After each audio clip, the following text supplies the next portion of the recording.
এবার নিয়ে আসবো তৃণমূলের স্ট্র্যাটেজি। লক্ষ্য বিধানসভা নির্বাচন 2026 আর লক্ষ্য শহরে ভোট পেতে মরিয়া তৃণমূল। অভিষেক বন্দ্যোপাধ্যায়ের নির্দেশে পুরসভা ধরে ধরে পর্যালোচনা, আর দায়িত্বে সিনিয়র নেতা পুর নগর উন্নয়ন মন্ত্রী ফিরহাদ হাকিম।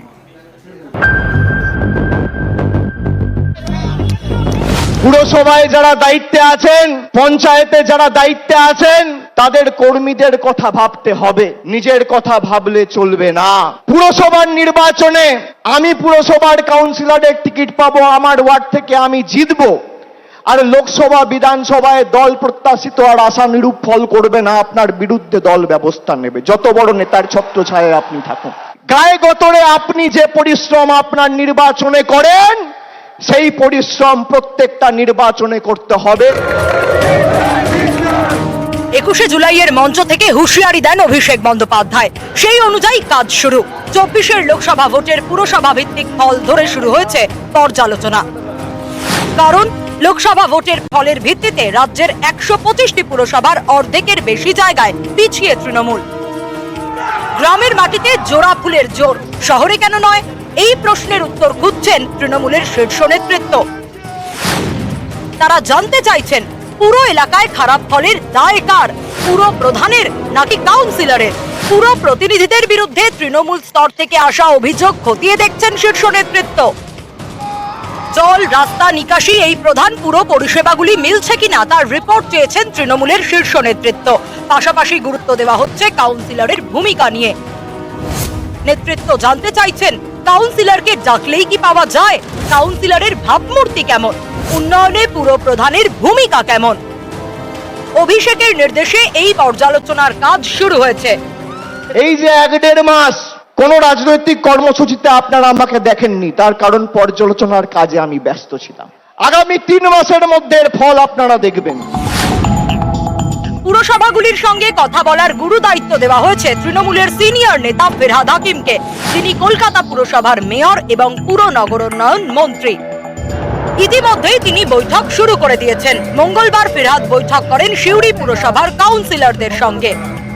কিছু কিছু পৌরসভা মানে ওয়ার্ডে মানুষের সাথে যোগাযোগের কোনো খামতি হয়তো ছিল, সেগুলো আরো নিশ্চিত করে দেওয়ার জন্য যাতে ডোর টু ডোর যায়, মানুষের সাথে যোগাযোগ করে এবং মানুষের কনফিডেন্স এবং তার কোনো অভাব অভিযোগ থাকলে সেটা যাতে অ্যাড্রেস করা হয়, বা চেয়ারম্যান না হলে আমার কাছে যাতে নিয়ে আসা হয়। পৌরমন্ত্রী হিসেবে এটা আমার দায়িত্ব। সব পৌরসভার কার কি অসুবিধা না অসুবিধা এটা আরেকবার করে রিভিউ মিটিং করছি।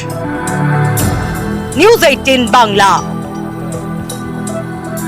বহরমপুর চলে যাব। বহরমপুরে সরকারি জমিতে, একেবারে বোর্ড লাগানো সরকারি জমিতেই তৃণমূলের পেল্লাই পার্টি অফিস, জেলা পার্টি অফিস, আর এই পার্টি অফিস নিয়ে নানা নেতার নানা মত। অন্যদিকে বর্ধমানেও সরকারি জমিতে অন্যান্য দোকান উচ্ছেদ, কিন্তু আঁচড় লাগলো না তৃণমূলের অফিসে। দেখুন।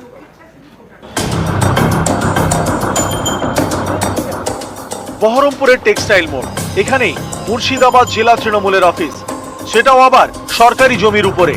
রাস্তার পাশে ছোট্ট ঘর নয়, 1 একরের বেশি জায়গা জুড়ে পার্টি অফিস। এক ছাদের তলায় রয়েছে দলের বিভিন্ন শাখা সংগঠনের অফিস।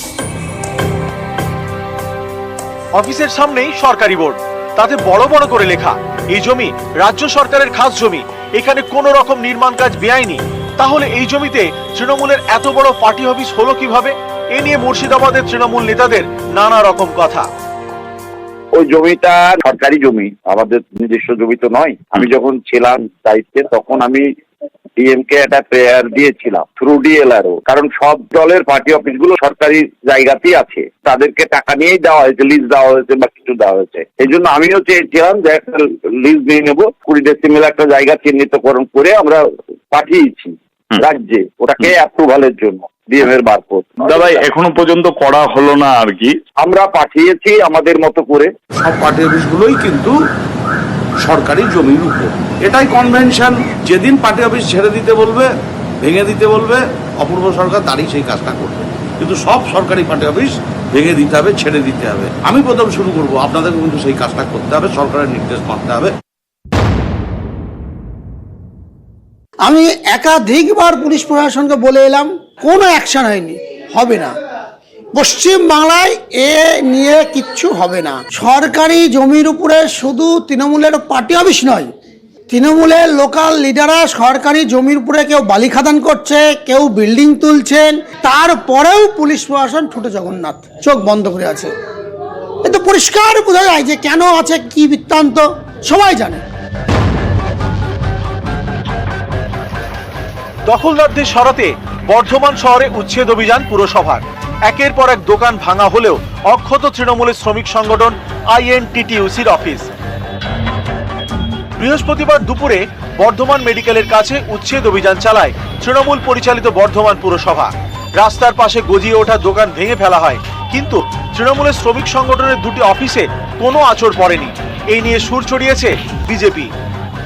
যদি রাস্তা পরিষ্কার করা, যদি মানে এইরকম ফুটপাথ ক্লিনজিং যদি তাদের মেন মোটো হতো, তাহলে তৃণমূলের পার্টি অফিসগুলো তো ভাঙা যেত, তৃণমূলের ইউনিয়ন অফিসও ভাঙা যেত।